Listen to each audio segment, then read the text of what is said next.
Yo, yo, what's up, guys? It's me, Stefan, and I just came back from locals, and I actually won. I won 4-0 and won the locals with, you're already seeing this, our beloved punks. Yeah, I want to show you the list I played, and let's get right into it. So we start with the main deck.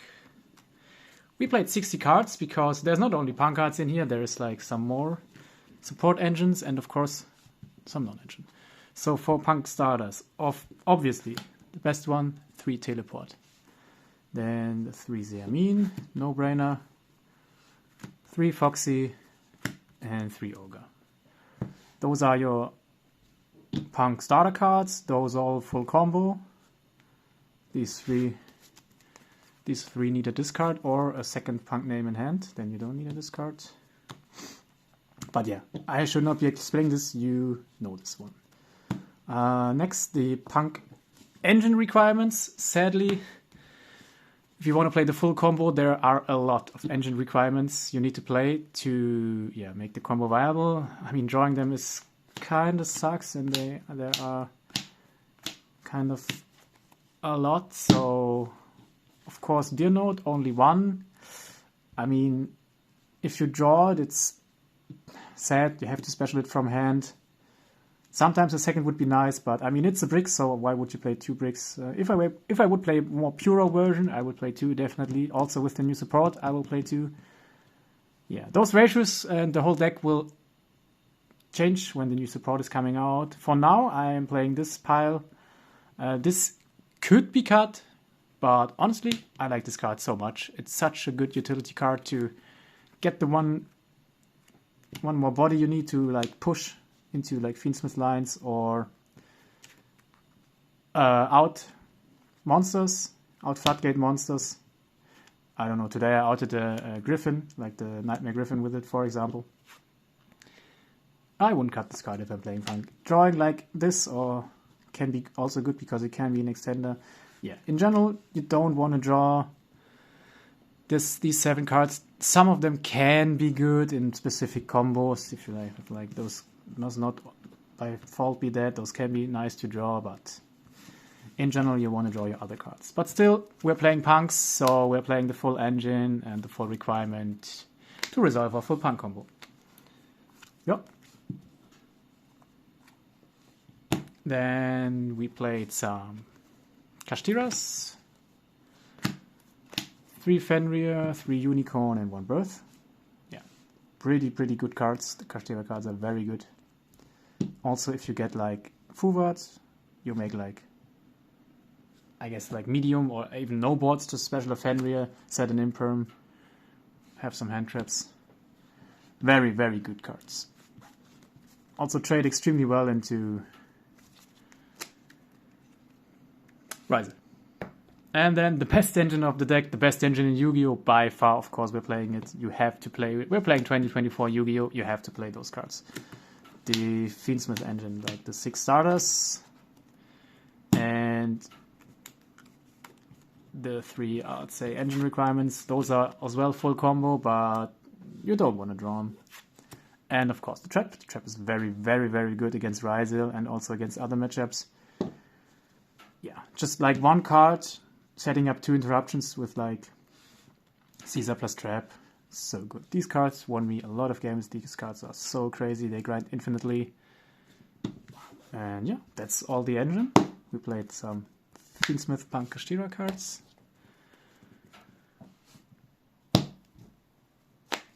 And the rest is non-engine. We played the basic hand traps. 3 Ash, 3 Ogre, 3 Whaler, 3 Nip, and of course 3 Imperm. And because I felt like in 60, 15 hand traps are not enough, I played 3 more Pistols. They're fine. You can side them out in matchups where they're dead. You have a lot of cards to side out in 60, so post-side you're having a very non-engine heavy decks, and yeah, you have a good chance post-side because you can side so many cards. So these are like, I think this should be, what is this, 15, 18, 3, 6, 9, 12, 15, 18 hand interactions. And then we played on top more non-engine droplets and tactics. Tactics, best card in the format by far. Yeah, if I have tactics and I resolve it forehand, I won every time. If I got tactics forehand, I lost every single time. I had a hand trap, and the way he was asking for my responses, it was obvious that he has a talents in hand. I literally did not use my Ash against like Sprite today because of talents. And I mean, because the game state, that game state, it wouldn't have made a huge difference. He would have ended on the same board. So I held it, and he had the talents, so I would have lost if I Ashed something. Yeah, talents, best card in the format right now. 60 card main deck. Those 60 cards performed very, very well. Like I said, I won 4-0. And there was a second locals after that, which I also participated. I went 3-1 in the second locals, only losing to Ryzil in a very, very close grind game where I made a mistake. I could have also won that game, so I'm very, very happy with the deck right now. But yeah, there are some weird hands this deck can produce, but I mean, there were so many times where I had like, I don't know, those 3 cards in hand, and these cards are so many, like just these 3 cards. If you have like access to all of your 3 engines, it's so incredible. The Fiendmsith cards push so much going second. I think like one Fiendmsith card, like one engraver, took out like 3 sprite interruptions, and then he used everything, and I just activated teleport, look at his face, and he was like, yeah, he was done. Yeah, playing 3 good engines, 3 pushes is important to like play through stuffs, play through hand traps. Let's check out the extra deck. For the punks, oh, I didn't sort the extra decks. Wait, give me a sec. 2 amazing. 1 rising, 1 jam dragon. I love this card. People cannot play around it. Turn 3. Like if it comes back to turn 3 and you have this on board, you have won. You have so much effect targets the arm in search, and then draw. If they respond to anything, this comes back, searches, draws again. Yeah, if you come to turn 3 with this on board, you have won. Only 5 punk cards. This card, I just made it and sat on it against Ryzil. They couldn't out it. Kind of funny. Insane card. A lot of because the punk cards take up so little space, there's a lot of extra deck stuff for the Fiendmsith, so I can play a big Fiendmsith package in my extra deck stuff to close, to bridge the Requiem, the Link 3, the Link 2, the Necro, the Desiree, Chaos Angel, Caesar. Chaos Angel, very important for the Fiendmsith cards to like play through boards, going second before you like commit your like punk stuff, to banish something or force something. And the last 2 generic cards. This is an MVP today. I summoned it a lot. Every game against Ryzil. Very good card right now. You have to play it. It's mandatory.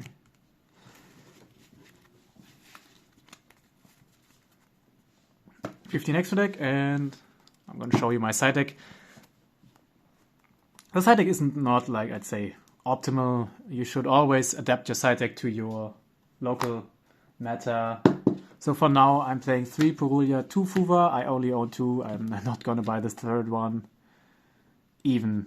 I was not ready to buy it in the first place. And now it even got a reprint announced. No way I'm going to buy it now. So we're going to play with 2 Fuvas until April. Then some Thrust stuff. This Chain of Heart is... I like Chain of Heart. I like take cards. Even though Ryzil can chain Detonator to pop itself. I just like the take cards because they do not require them to activate something. And I like this card. Won me a whole match against Dinos. Shout out to Jeremy. I took his monster negate and then I could negate his UTC. Some traps to go with the Thrust. And then some back row hate, because I respect stun, back row, labyrinth. There's a very good labyrinth player at our locals, shout out Chabi. And yeah, he always beats me, even with those, so there's no way I'm taking those outs. I need those.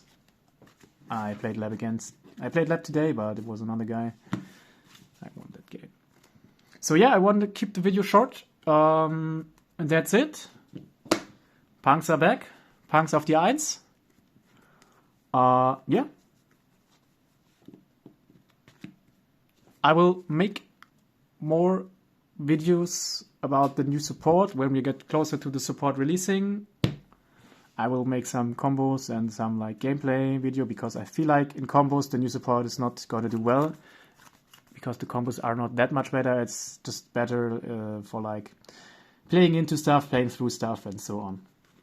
One last thing, if you watched my last video, so my last deck profiles, there were like P.u.n.k, Fiendmsith list, which bridged into each other with an even bigger package with the Unchained cards, the what's it called, the Aerial Eater, the Yama, Rage stuff. But I decided to cut those. They are not necessary. They just add more bricks. You rather have some utility stuff in the extra deck. There would no be space for like Typhon, Chaos Angel, if you would play these on top and you just need them. So we're not bridging anymore. Like, I guess bridging monsters into bridging anything into P.u.n.k. If you have them, you have them. If you don't have them, your Kashtira and Fiendmsith cards do enough on their own. Like just one engraver like wins game on its own against like weaker decks or weaker opponents. So no bridging. Just, of course, the Punks bridge in the end if you do full combo, and then you use your 2 leftover bodies to make Fiendmsith stuff on top. But yeah. That's all for now. Thank you for watching, and see ya.